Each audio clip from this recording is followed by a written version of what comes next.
Iyon! Isang boring na araw na naman mga lods. Habang ito nakatulala ako sa taas ng bintana namin, nag-iisip na naman ako ng ulam na aking lulutuin. At naalala ko nga kanina, merong kalabasa sa rep na natira yung aking nanay. Kaya ang lulutuin ko for today's ulam video ay ang ginataang kalabasa na may tinapa. At ayan nga mga lods, gigil na gigil akong hiwain yung kalabasang inihiwa ko dahil sabi ko nga sa nanay ko, wala na bang mas pupurol pa dito sa kutsilyong ginagamit ko. Diyos ko Lord. Ayan, gigil na gigil ako dahil hindi ko nga siya mahiwa dahil ang pupurol ng mga kutsilyo namin dito sa bahay.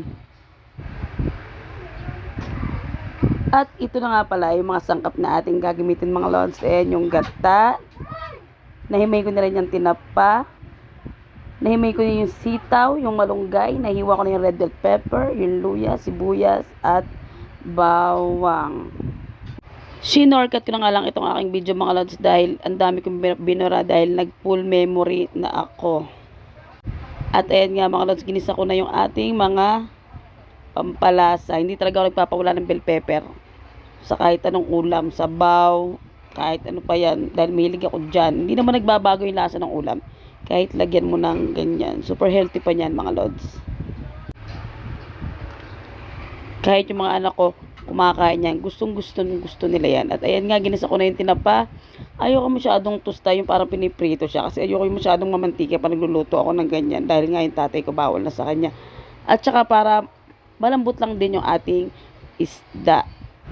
Huwag nyo nga palang pansinin yung boss ko mga lods dahil paus lang yan pero nanlalaban pa din. At ayan nga, nilagay ko na yung mga sitaw, kalabasa, ginisa ko na dahil medyo luto na ang ating tinapa.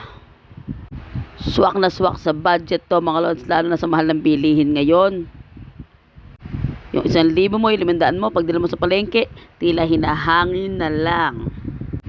Yung mga klase ng ulam na ganito is nakatipid ka na, kakain ka pa ng masustansya. At ayan nga, nilagay ko na yung aking kakanggata na puting-puti, napakatamis, napakalinis. Ayan, naglalangis. Lagyan natin yan, yan. Para maluto ang ating ulam for today's video. Grabe, hindi ko maisip na sobrang dami ko palang time para gumawa ng mga klaseng trip sa buhay. At ayan nga mga lods, kumukulo na ang ating kakanggata. Kita-kita nyo naman, hindi ko na kailangan paliwanag sa inyo. Malalaki na kayo. Ayan, hininaan ko na lang din yung apoy dyan para hindi masyadong malabog ang ating gulay at hindi siya matuyuan ng sabaw. Ayan, nilagay ko na ang ating pinakapaborito kong malunggay. Talagang paborito ko yung malunggay na. Halos lahat ng klase ng gulay kinakain namin dahil sinanay kami ng nanay at tatay namin simula ng bata kami na lagi kaming kumain ng gulay. Kaya kahit anong gulay, lahat as in, kinakain namin. At ayan na mga lods, luto na ang aking ginataang kalabasa, sitaw, malunggay na may tinapa. Subukan nyo rin iluto to at sigurado magugustuhan to ng inyong mga anak, lalo na ang inyong nanay, tatay, lahat na. Sarap yan. Luto nyo na. Ngayon pa lang, simulan nyo na. At ayan na, kumukulo na. Luto na, diba? Nakikita nyo naman. Oo. At ayan yung red bell pepper, namumula-mula pa mga lods. Ibig sabihin yan, kakain na. At ito nga ang aking taga-tikim, ang aking bunso. At ayan, satisfied naman siya mga lods. Naubos niya ang kanyang pagkain. O, thank you daw po. At see you again to our next video mga lods. Bye-bye!